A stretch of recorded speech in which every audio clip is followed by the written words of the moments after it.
Welcome in online learning process. I am Mrs. Rekha Ksirsagar from Bitco Junior College.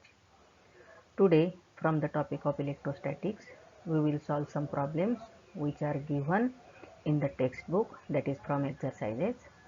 While solving these problems, in brief, we will discuss about theory part so that quick revision will be there. Sixth problem. Find the ratio of potential differences that must be applied across the parallel and series combination of two capacitors C1 and C2 with their capacitances in the ratio 1:2 so that energy stored in the two cases becomes same. Now while reading this problem, you have to underline given data with unit, and one more thing, what you have to find out, that also you have to highlight. Now let us write down given data. C1 upon C2 is given as 1/2, as C1 as to C2 is 1/2. From this we can find out this C2 as twice C1. One more thing is given, energy stored in both the cases is same, that's why US is equal to UP. Now we have to find out ratio of Vp and Vs, that is potential in parallel combination and potential in series combination, ratio of these two. For this purpose, first we have to find out this Cs and energy stored in this combination, which is Us. Now for this purpose, we can imagine the pictorial form is like this. These two capacitors are connected in series and across which V is applied. While solving the problem at the time of exam, the drawing of this diagram is not necessary, but for the better understanding, I have shown this here.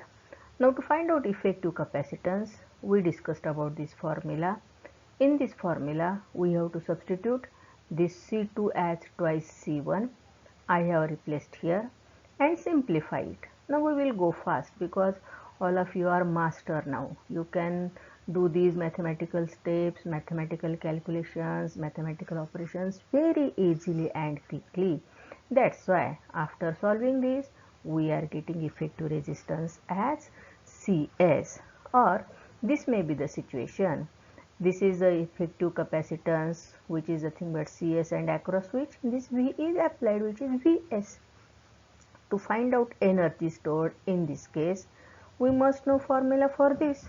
Yes, tell me formula for energy stored in terms of C and V, because this is the available data. Tell me, see, this is that formula 1/2 CV square, and in this case you can substitute Cs as 2C1/3. I have replaced here. Simplify this. This is our equation number 1. Yes or no? Now here you can remember two more forms of the energy stored, 1/2 Q square by C or 1/2 QV. As per given data, you can select the form. Clear? Let us find out energy stored in parallel combination. For this purpose, we must know what is this Cp. So, in case of this, we can write down C1 and C2. These two are the capacitors which are connected in parallel. So, effective capacitance is C1 plus C2. आठवतंय ना? Parallel कसं ओळखायचं, series कसं ओळखायचं. Parallel मध्ये one end of each capacitor is connected to the common terminal, while another end of each capacitor is connected to another common terminal. याच्यावरून आपण Cp parallel combination ओळखतो. मग आता C1 आणि C2 आपल्याकडे आहेत. Substitute the values, simplify. This is our effective capacitance. लक्षात आलं? मग आता एनर्जीचा फॉर्म्युला, चला मी सांगितला होता त्याच्या आधी याचं इक्विव्हॅलेंट सर्किट काढता येईल का आपल्याला? बघा बरं, हे झालं त्याचं इक्विव्हॅलेंट सर्किट. मग आपल्याला इथे व्ही काढायचं आहे. त्याच्यासाठी आधी आपल्याला यूपी काढावं लागेल. आधीच्या इक्वेशन सारखं. काय आधीचं equation? Yes, UP is equal to 1/2 Cp Vp square. Substitute value of Cp and simplify. This is our required equation, which is number 2. Equation number 1 मिळालं, इक्वेशन नंबर 2 मिळालं. मग आता आपल्याला काय करावं लागेल? आपल्याला हा रेशो काढायचा आहे. आणि आणखी एक गोष्ट दिलेली आहे, काय? Energies in both these cases is same. बरोबर आहे? मग चला इक्वेशन नंबर 1 आणि इक्वेशन नंबर 2 इक्वेट करा and find out ratio. So see, this is that ratio. बघा मॅथमॅटिकल स्टेप्स आता पटपट पटपट यायला पाहिजे. At the time of exam he diagram किंवा ही डायग्रॅम काढायची गरज नाही. ठीक आहे, पण समजावं यासाठी आपण ती काढली. Next problem. Two charges of magnitudes 4q and 2q are located at 2a0 and 5a0 respectively. What is electric flux due to these charges through a sphere of radius 4a with its center at origin? लक्षात आला problem काय दिलाय तो? दोन charges आहेत आणि हे charges कुठे कुठे लोकेट केलेत ते इथे इंडिकेट केलेलं आहे आणि रेडियस ऑफ स्फिअर दिलेली आहे. मग गिव्हन बघा, charge -4q is at 2a and 0 plus 2q is at 5a and 0 आणि रेडियस ही गोष्ट दिलेली आहे. डायग्रॅममध्ये क्लिअर होते बघा. Origin 0 0, radius of the sphere 4a, 2a आणि 0ला -4q चार्ज आहे, 5a आणि 0 इथे +2q चार्ज आहे. याच्यावरून काय क्लिअर होते बघा बरं. Inside this sphere only one charge is there. बरोबर आहे की नाही? This charge is outside sphere. मग आता how to find out electric flux हे क्लिअर झालं पाहिजे. काय काढायचं आहे आपल्याला? Electric flux. आठवतोय का फॉर्म्युला? गॉस थेरमवरून आपण घेतला होता. Yes, think over this, tell me formula. सांगा काय आहे? बघा हा तो फॉर्म्युला आहे. आठवलं का बघा बरं. कोणता फॉर्म्युला आहे? Yes, this is formula. Phi is equal to 1/ε0 times total charge. बघा आपण एवढे फॉर्म पाहिले होते. Electric flux, integral of d phi, Q/ε0 और दिस वन.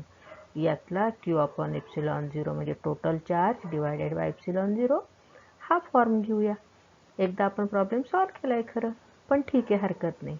चला, 1/ε0 -4q प्लस 2q आपण का नाही घेतला? Because it is outside. So total flux is -4q/ε0. Very simple. आठवतं का हे सगळं घेतलेलं? येस, मला वाटतं आठवत असावं. ठीक आहे, अगदी सोपं आहे, त्यामुळे इथे वेळ घालवण्यात अर्थ नाही. Read this problem carefully and at the time of reading only try to understand situation. A capacitor of capacitance 6 microfarad is charged by 300 volt supply. It is then disconnected from the supply and then connected to another uncharged 3 microfarad capacitor. How much electrostatic energy of the first capacitor is lost in the form of heat and electromagnetic radiation? आले का डोळ्यापुढे situation? बघा बरं. First सेंटेन्सवरून काय clear होतं आहे? बघा, हा कॅपॅसिटर आहे आणि त्याच्या अक्रॉस ही बॅटरी लावलेली आहे जिचं व्होल्टेज आहे 300 व्होल्ट. क्लिअर झालं? याच्यानंतर काय केलं आहे? हा चार्ज झाल्यानंतर ही बॅटरी काढून टाकली आणि हा पहिला कॅपॅसिटर जो आहे तो दुसऱ्या कॅपॅसिटरच्या पॅरलल कनेक्ट केला. बरोबर आहे? मग आता याच्यावरून आपल्याला काय काय करावं लागेल? आधी इथे एनर्जी किती ते काढावं लागेल, इथे एनर्जी किती ते काढावं लागेल आणि मग एनर्जी लॉस्ट म्हणजेच दोन्ही एनर्जीचा डिफरन्स काढावा लागेल. बरोबर आहे? मग आता बघू आपण आधी डेटा काय काय दिला आहे ते. C1, C2 these two are given but it is in microfarad. आपल्याला कशात पाहिजे ते? नेहमी फॅरेडमध्ये पाहिजे, त्यामुळे ते कन्व्हर्ट करा आधी बाय मल्टिप्लाइंग 10⁻⁻6 फॅक्टर. आणि V1 दिला आहे. म्हणजे आपल्याला काय काय काढायचं आहे बघा. आपल्याला E1 first, E2, E, and to find out this E2 we have not given this V2, त्यामुळे आपल्याला V2 पण काढावं लागेल. मग आधी आता E1 आपण काढूया. E1 काढण्यासाठी काय फॉर्म्युला सांगा बरं. एनर्जी इन दिस फर्स्ट केस कसं काढणार? आठवतोय का फॉर्म्युला? बघा बरं, हा फॉर्म्युला आहे का? E1 is 1/2 C1 V1 square. Substitute value of C1 and V1 and simplify. आता इथून पुढे मॅथमॅटिकल स्टेप्स किंवा ते ऑपरेशन्स तुम्ही पटापट करायचे, ते मात्र आता करून दाखवायची गरज नाही. आणि बघा finally this is value of E1. फार येतो, याला आपण इक्वेशन नंबर 1 म्हणू. ठीक आहे? मग आता मग आता आपल्याला काय इमॅजिन करायचं आहे, Wien C2 is connected in the circuit, V2 is the potential. म्हणजे आपल्याला आता आधी V2 काढायचा आहे. कसा काढणार बरं, कशा अँगलने विचार करणार? Yes, law of conservation of charge आपल्याला माहिती आहे, टोटल चार्ज इज ऑलवेज कॉन्झर्व्ड, बरोबर आहे की नाही? म्हणजेच आपण काय म्हणू शकतो आता इथे, initial charge on C1 this must be equal to final charge on C1 and C2. Charges are remaining same. ही कन्सेप्ट आपल्याला इथे वापरावी लागेल.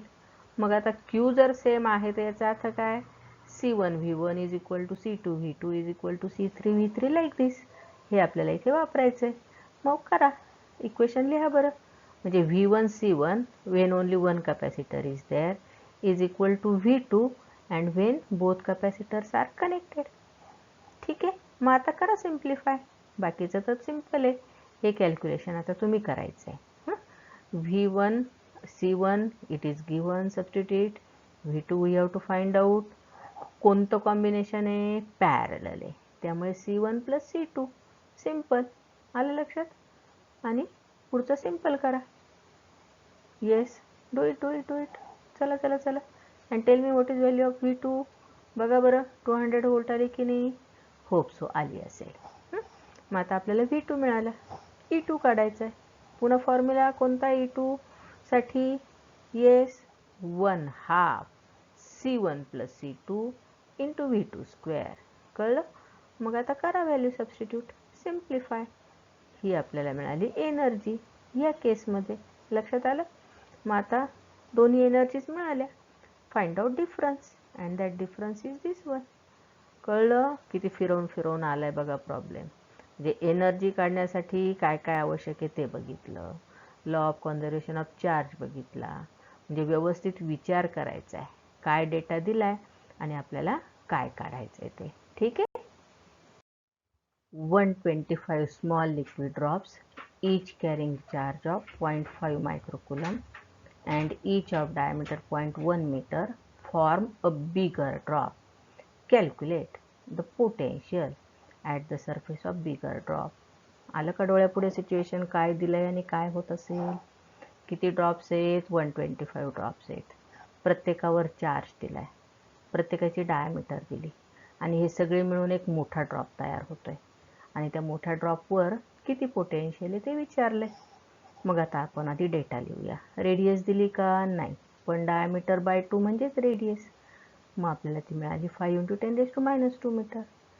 चार्ज दिलाय 0.5 मायक्रोकुलम, तो कुलममध्ये कन्व्हर्ट करायचा आहे. लक्षात ठेवायचं आहे नेहमी. आणि नंबर ऑफ ड्रॉप्स दिलेत. मग आता काय करावं लागेल आपल्याला? पोटेन्शियलचा फॉर्म्युला काय आठवतो का? Yes, we have to find out this V. What is formula for potential? आठवायला पाहिजे, आता यायला पाहिजे. करा विचार. असं सिच्युएशन असेल बघा बरं, दीज आर 125 ड्रॉप्स. इथे 125 नाही दाखवले, पण इमॅजिन की हे 125 ड्रॉप्स आहेत. प्रत्येकावर चार्ज दिलाय 0.5 मायक्रोकुलम, रेडियस आहे प्रत्येकाची, आणि हे सगळे मिळून एक मोठा बिग ड्रॉप तयार होतोय की ज्याची रेडियस R आहे आणि ह्या स्मॉल ड्रॉपची रेडियस स्मॉल r आहे, असं आपण इमॅजिन करू. ठीक आहे. फॉर्म्युला आठवला का बघा, मी इथे लिहिलंय 1/4πε0 Q/r. यायलाच पाहिजे आता फॉर्म्युला. ठीक आहे. मग आता total charge is remaining same. मग टोटल चार्ज किती येईल बघा बरं ह्या बिग ड्रॉपवर?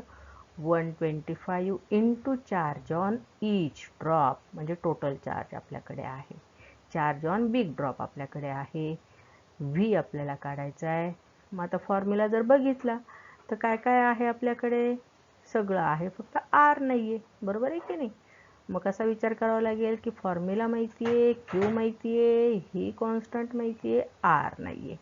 म्हणजे आधी आपल्याला आर काढावं लागेल, रेडियस ऑफ बिगर ड्रॉप. मग कसं काढणार ते? काय विचार करणार बरं? व्हॉल्यूम सेम राहतं. छोट्या 125 ड्रॉप्सचं एकूण व्हॉल्यूम आणि ह्या बिग ड्रॉपचं व्हॉल्यूम, दोघांचं व्हॉल्यूम हे सारखंच असणार आहे. मग आपण ही कन्सेप्ट वापरू. Volume of bigger drop is equal to 125 into volume of small drop. लक्षात आलं? व्हॉल्यूमचा फॉर्म्युला काय मग आठवतंय का? 4/3πr³. Yes or no? मग ते इथे लिहिलंय मी. आणि इथे 125 इंटू 4/3πr³. दोन्ही आर मध्ये फरक झाला. ही radius of small drop, this is radius of big drop. Simplify, you will get value of R. बघा कॅपिटल आर आपल्याला मिळाला.